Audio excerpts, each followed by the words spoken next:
بسم اللہ الرحمن الرحیم۔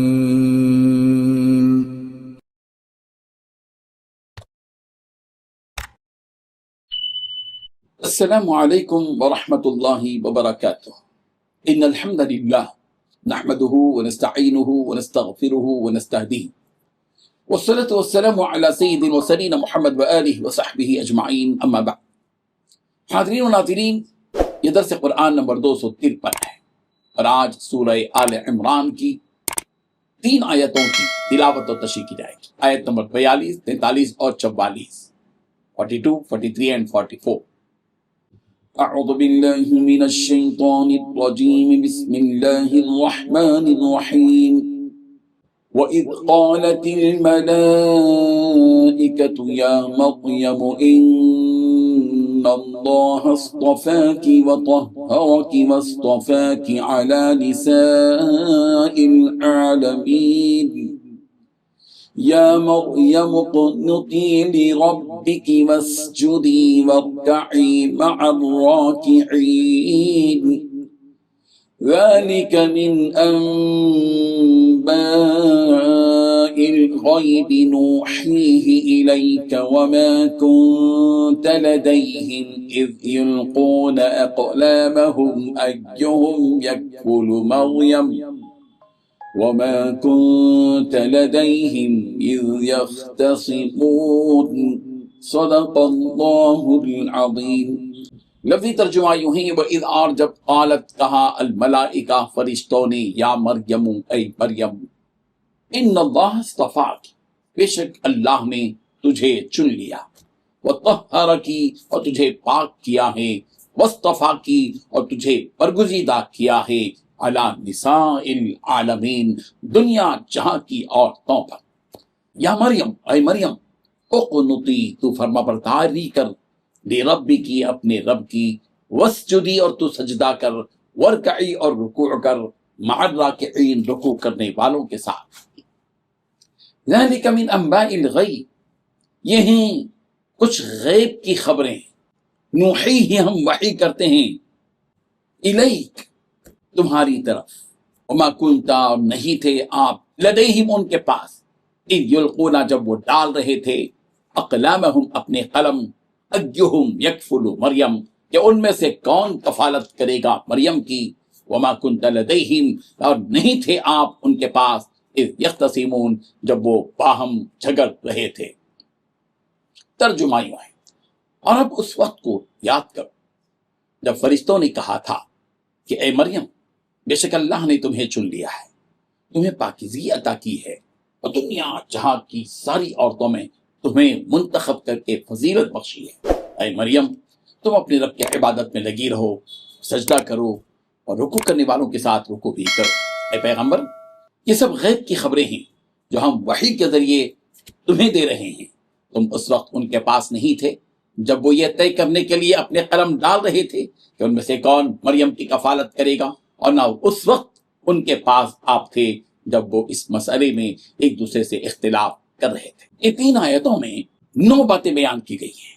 پہلی بات، اس وقت کو یاد کرو جب فرشتوں نے کہا تھا کہ اے مریم، بے شک اللہ نے تمہیں چن لیا ہے۔ دوسری بات، تمہیں پاکیزگی عطا کی ہے۔ تیسری بات، دنیا جہاں کی ساری عورتوں میں تمہیں منتخب کر کے فضیلت بخشی ہے۔ چوتھی بات، اے مریم، تم اپنے رب کی عبادت میں لگی رہو۔ پانچویں بات، سجدہ کرو اور رکوع کرنے والوں کے ساتھ رکوع کرو۔ چھٹی بات، اے پیغمبر، یہ سب غیب کی خبریں ہیں جو ہم وحی کے ذریعے تمہیں دے رہے ہیں۔ ساتویں بات، تم اس وقت ان کے پاس نہیں تھے جب وہ یہ طے کرنے کے لیے اپنے قلم ڈال رہے تھے۔ آٹھویں بات، ان میں سے کون مریم کی کفالت کرے گا۔ نویں بات، نہ اس وقت تم ان کے پاس تھے جب وہ اس مسئلے میں ایک دوسرے سے اختلاف کر رہے تھے۔ بزرگان محترم، فرشتوں کے ذریعے اللہ تعالیٰ نے حضرت مریم علیہ السلام کو اس بات کی خوشخبری دی کہ اللہ تعالیٰ نے حضرت مریم علیہ السلام کا انتخاب کیا ہے۔ سورہ آل عمران کی آیت نمبر 34 میں تمہیدی طور پر حضرت آدم علیہ السلام، حضرت نوح علیہ السلام، آل ابراہیم اور آل عمران کے انتخاب کی بات کہی گئی تھی۔ اس سورت کی آیت نمبر 42 میں 42 میں حضرت عمران کی بیٹی حضرت مریم علیہ السلام کے انتخاب کی بات کہی جا رہی ہے۔ حضرت مریم علیہ السلام کے بارے میں اس آیت میں 2 باتیں بتلائی گئی ہیں۔ ایک یہ کہ اللہ تعالیٰ نے حضرت مریم علیہ السلام کو دنیا کی تمام عورتوں پر فضیلت کا درجہ دیا ہے، اور دوسری بات یہ کہ اس آیت میں حضرت مریم علیہ السلام سے متعلق ایک بات کہی گئی کہ اللہ تعالیٰ نے انہیں خاص قسم کی پاکیزگی عطا فرمائی ہے، جس کا اظہار وہ طہارکی کے اس لفظ سے ہو رہا ہے۔ پاکی سے مراد بعض مفسرین نے یہ لیا ہے کہ حضرت مریم علیہ السلام ان گندگیوں سے پاک تھیں جو عورتوں کو پیش آتی ہیں، جیسے حیض و نفاس۔ چونکہ حضرت مریم علیہ السلام بیت المقدس کی خدمت کے لیے وقت تھی تو اللہ تعالیٰ نے اپنی قدرت سے انہیں اس گندگی سے محفوظ رکھا۔ بعض مفسرین نے لکھا ہے کہ طہارت سے یہاں کفر و شرک اور معصیت سے پاک ہونا مراد ہے، کہ وہ ان سب سے پاک تھی۔ بعض مفسرین نے اس کا مطلب یہ لیا کہ حضرت مریم علیہ السلام برے اخلاق اور بری طبیعتوں سے بالکل پاک تھی۔ بہتر یہ ہے کہ یہ معنی لیا جائے کہ وہ ہر قسم کی برائی اور گندگی سے بالکل پاک تھی۔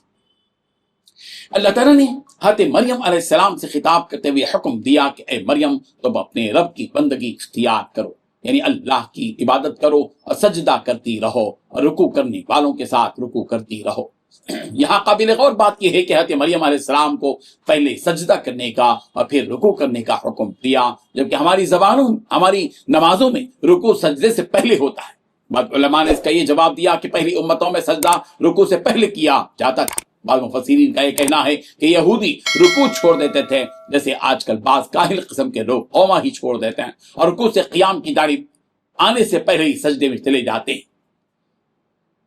اس لیے یہاں حضرت مریم علیہ السلام کو رکوع کرنے والوں کے ساتھ رکوع کرنے کا حکم دے کر بتلایا جا رہا ہے کہ اہمیت کے ساتھ جس طرح سجدہ کیا جاتا ہے رکوع بھی کیا جائے۔ حضرت مجاہد علیہ الرحمہ فرماتے ہیں کہ حضرت مریم علیہ السلام نماز میں اتنا لمبا قیام کرتی تھی کہ دونوں ٹخنوں پر ورم چڑھ جاتا تھا۔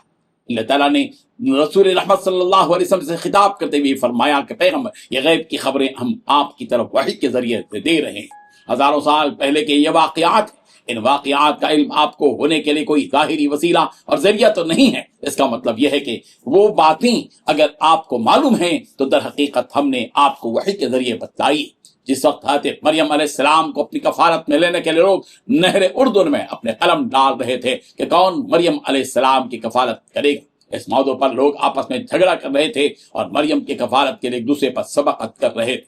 ظاہر ہے کہ اس وقت تو آپ علیہ السلام تو تسلیم نہیں تھے۔ اس آیت کے ذریعے یہودیوں کو اس حقیقت سے باخبر کیا جا رہا ہے کہ یہودیوں، تم تو پڑھے لکھے ہو، تمہارے پاس پہلے سے تورات اور انجیل جیسی کتابیں ہیں جن کا تعلق آسمان سے ہے، مگر تمہیں ان واقعات کا علم نہیں جن واقعات کا علم رسول عربی صلی اللہ علیہ وسلم کو ہے، باوجود یہ کہ آپ امی ہیں، مگر علم کے وہ خزانے جو آپ علیہ السلام کے پاس ہیں وہ تمہارے پاس نہیں۔ رب ذوالجلال ان آیات سے ہم سب کو سبق حاصل کرنے کی توفیق عطا فرمائے۔ آمین۔ وآخر دعوانا ان الحمد للہ رب العالمین۔ ڈیلی درس قرآن کو سبسکرائب کیجئے، اپنے تاثرات اور مشورے ارسال کیجئے اور متعلقین کے گروپ بنا کر انہیں روزانہ درس قرآن بھیجیں اور اجر ثواب پائیں۔